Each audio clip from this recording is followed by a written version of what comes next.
All set to go.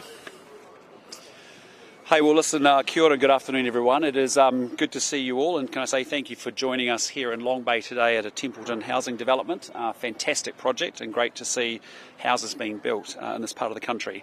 It's good to be in Erica Stanford country with Minister Erica Stanford, and also who's the MP for East Coast Bays, but also our hard-working Infrastructure Minister Chris Bishop is with me as well. We're here today to really announce the end of our Q3 action plan and to announce the plans for the next quarter. We are a government that is focused on action and delivery, and each quarter we are setting ourselves plans focused on the priorities that we were elected upon, namely rebuilding the economy, restoring law and order, and delivering better public services.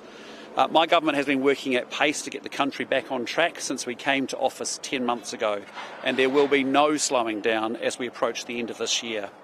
I'm proud to say that we delivered on 39 of the 40 actions in our Q3 plan, which had a particularly strong focus on restoring law and order. And as I often say, every New Zealander deserves to feel safe in their homes, their businesses and their communities, but in recent years that feeling has turned to fear for way too many. And so our Q3 action plan has driven significant progress towards our promise to restore law and order, with the passing of 4 new laws that crack down on criminal activity and support offenders to turn their lives around. Q3 also saw the introduction of major sentencing reforms that will ensure criminals receive tougher sentences that reflect the harm that they cause to their fellow Kiwis. Alongside actions to restore law and order, the Q3 plan also saw us progress towards rebuilding the economy and delivering better public services. And the Q4 action plan I'm announcing today builds on that momentum. This plan features a particularly strong focus on the delivery of modern, reliable infrastructure as part of a major effort to make it easier to get things built in this country and to drive economic growth. We will be clearing away the barriers to growth and development through comprehensive resource management reform, but also confirming a fresh approach to the funding and financing of infrastructure. With inflation and interest rates falling, we're now shifting our focus to creating the foundations for growth. Economic growth, of course, is how we ultimately power our way out of Labour's recession, and infrastructure is a very key part of enabling that growth. Our latest plan is critical to achieving that, and the Q4 action plan has 43 actions that include passing the Fast Track Approvals Bill to speed up the delivery of regional and national projects of significance, passing the first RMA Amendment Bill to reduce the regulatory burden on farmers and the primary sector, introducing the second amendment bill for the RMA to cut through red and green tape, holding back growth in infrastructure, energy, housing and farming sectors, taking cabinet decisions on funding and financing tools to get more housing built, and introducing legislation to make it easier to build offshore wind. I have the Minister of Infrastructure and Housing and RMA Reform, Chris Bishop, with me here today. He will be leading and driving through many of the actions in this plan, and he and I are both happy to take any questions you may have now.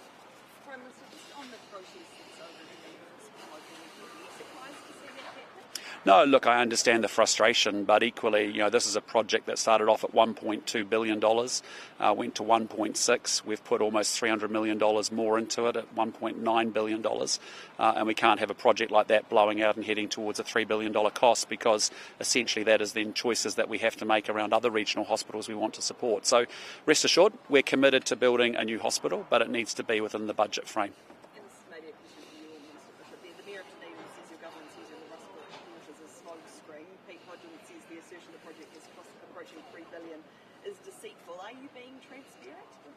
Yes, we are, and as you know, we've got a review underway looking at 2 options, whether on the new site or the old site. We'll take advice on that and move through very quickly. We are committed to building a new hospital there, but you cannot have a situation as we've inherited around the ferries, as we've inherited around school buildings, where we have cost blowouts, and we have to make sure that we can get a good hospital in place for the people of Dunedin and the south, but within budget, because the choice is we have limited amounts of money, and the reality is that those are then monies we cannot invest in other regional hospitals, which we also have commitments and investments around as well. Will you reveal the full cost of the project where there aren't any commercials? Well, again, our focus is on making sure we get it back within the envelope of the $1.9 billion. Even at $1.9 billion, be amongst one of the most expensive hospitals in the Southern Hemisphere. So, we're committed to building a great hospital, but we need to do it within budget. Sorry. Yeah, you go. Should you have paid a capital gains tax on your apartment sale? Sorry, can you say that again? Should you have paid a capital gains tax on your apartment sale? No, we don't have capital gains tax in New Zealand. We think it would be bad for New Zealand because you don't tax your way out of a recession, as the Labour government is proposing, to borrow more, to tax more, to spend more. We have to grow our way out of a recession, and that's what we're doing here today. Did you make good money off it? Sorry? Did you make good money off it? Off what, sorry? The sale's still progressing. It's a pretty tight market out there. Do you feel like you've got a good deal? Again, I don't know what the point of the questioning is. I just say to you, Premier House is a big deal. we're not selling Premier House. I've just moved into Premier House. Correct. That's right. That's the point. Because then you lived there for a long time as Not well. in Premier House, no. No, and you're a partner. Yes, I understand. Do you stand by your criticism of Antonio Watson? Look, again, my point is we don't believe in a capital gains tax or a wealth tax. We think, for people who actually generate wealth in this country, it's a massive disincentive. And as I've said along the way, this is a Labour government that took the keys to our economy, put the car in the ditch. We're getting it out of the ditch. They want it back to put it back in there again by increasing taxes, by increasing spending and borrowing more. You heard Chris Hipkins say exactly that. He wants to borrow more and tax more. That's not the way out of recession. You have to grow your way out of a recession. What refurbishments have you done? Look, I think it's been real basic elementary maintenance, from memory, carpet, paint and curtains. Is it a good look at this time? A lot of New Zealanders losing their jobs, trying to find a way. Is it a good look at this time? Look, the bottom line is there's been some real basic elemental maintenance. The carpets have been replaced after 34 years. If you'd like to know the detail, feel free to talk to Ministerial Services who manage government property. So how much has the Premier House upgrade cost the taxpayer? You'd have to talk to my office about that. You don't know what the final bill will be? I'm not going to give you a number because you should talk to the office and get the final number. Are you enjoying the Sky TV? Sorry? Are you enjoying the Sky TV? For what purpose? What's your question about? I haven't. I've just moved into Premier House. Would you sign off on the cost of that 2018 report if you saw it today? Would you sign off on those costs? What? Can you tell me what context what you're talking about? 2018 costs. The government at that time did a report on how much it was going to cost to fix Premier House. Would you sign off on those costs today? No, if you're talking about Premier House, there was an independent review done where I think there was a budget of about $30 million was what was recommended by the independent reviewer. That is not something that we are up for or anywhere near supporting. What we've had to do is actually just do some basic elemental maintenance, which has happened through the course of the first 6 months of this year, and that's what and that's as a result I've just moved in just over on the weekend. Does it feel like home sweet home there? It's the place I operate from when I'm in Wellington. Yep. So the next modelling on the oil and gas ban, that no new gas fields are likely to be discovered and developed in the next 10 years, and repealing the ban is not likely to significantly raise short-term production from existing fields either. So what's the point in undoing the ban, given how far in the future it is? Well, the point is that New Zealand has energy security, and the previous government banning oil and gas in 2018 has caused a lack of supply of gas in particular in New Zealand. If you're a big global investor, there's no way that you're investing in New Zealand gas by virtue of an oil and gas ban. So we're repealing that. We want to repeal that as quickly as possible, and that's very deliberate because this country has, we've had a previous government called it a just transition. All that happened is we stopped producing domestic gas and we started importing huge amounts of Indonesian coal, making our global greenhouse gas emissions even worse. We're a government that cares about the environment. We care about delivering on our 2050 net carbon zero goals, and that means for us doubling the amount of renewable electricity we have in New Zealand, but also maintaining gas so that we can actually keep our lights on when we encounter years like we have this year, around dry years in particular. Is it appropriate that this advice is only about to be made public a day or two before submission? I can tell you quite clearly we have opposed the ending of an oil and gas ban from the beginning. And it's very simple. New Zealand needs gas. We are one of the countries in the world that has probably top 5 country in terms of 85% of our electricity being renewable. We need to have a constant supply of gas while we make the transition. So we are doubling the amount of renewables. That's why we're supporting and accelerating fast track, because we want to be able to get wind farms built. We want to get solar farms built. We want to do that much quicker, much cheaper. And as a result, that's why we're cutting through the red and green tape to get that job done. And on the other hand, the choice is either you continue to import huge amounts of coal or you actually produce gas, and that is important because it's got half the impact of coal. It's not as good as renewables, but New Zealand needs that because in a year like we've had this year, our driest year since 1992, our lake levels are low, the wind doesn't blow, the sun doesn't shine as much, that's when we get into trouble. So we need to be able to acknowledge we need gas in our system as a transitory energy source for some time, but we also at the same hand need to double the amount of renewables we have.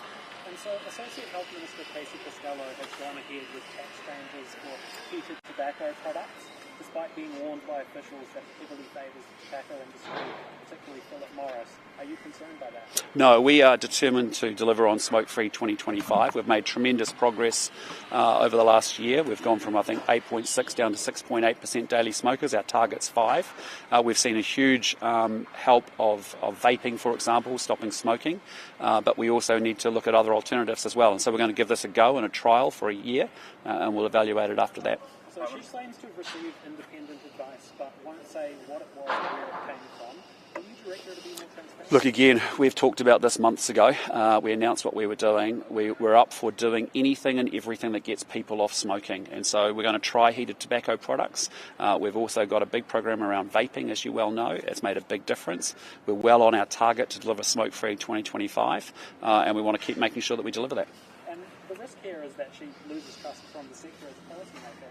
Is that not concerning? I can tell you the Minister is very, very focused on making sure we deliver Smoke-Free 2025. And David McLeod has been appointed to 2 select committees after you earlier this year stripped him of all responsibilities following his political donations saga. What has he done to earn back the trust? Well, as I said, he was exonerated through the Electoral Commission process around his donations, and as a result, it's appropriate that he does resume his roles in Parliament and takes on two significant select committee responsibilities. A couple of questions on Deval. Do you want to just a couple of questions on Deval for Katie. Cabinet papers reveal the reasons the government decided to put Deval into statutory management. But some investors have criticised the decision, worried it's been detrimental to their positions. Do you stand by that decision? Look, we put the company into statutory management on the advice and recommendation of the FMA, which is our process. That process is underway and we need to let it run its course. Absolutely, I do feel for those investors, and that's why when we see advice from the FMA to put the company into statutory management, we do that.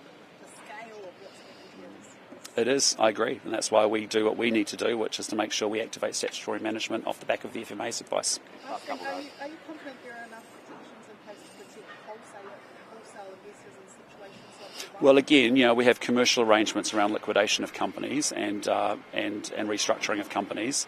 All we can do is when we get advice and recommendations from the FMA, we implement that statutory management. That's what we've done here. In your next quarterly plan, Yes. you're going to introduce legislation to support agencies combat foreign interference.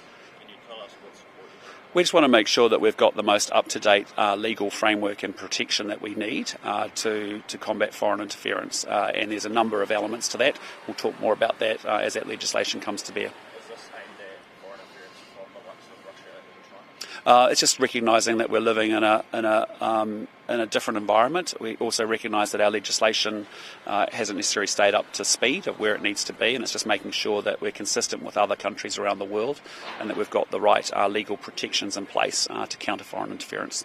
Can I ask why new theories, a decision on new theories, aren't in the next quarterly plan? Oh, look, as I said, we've signposted that, Nicola Willis has said that, by the end of the year we'll have a decision on that. That process has kicked off through the course of this year. We're evaluating the Ministerial Advisory Group advice. We'll have more to say about it towards the end of the year. I've got a question for Minister. Sure. That's okay? Yep, absolutely. On the cuts on Te Reo Māori funding for teachers, you said that it was because 50% were completing the course. The latest evaluation report out today says that the data is unreliable. It's more like 65%. Is there another reason why these cuts were made? There's many reasons, and even the data around 75% was an estimate. We don't have any good data. The Ministry have advised me that it's anywhere around 50%. But predominantly, it costs us almost 2.5 times more than other similar free courses delivered by the wānanga. We are, stewards of taxpayer money.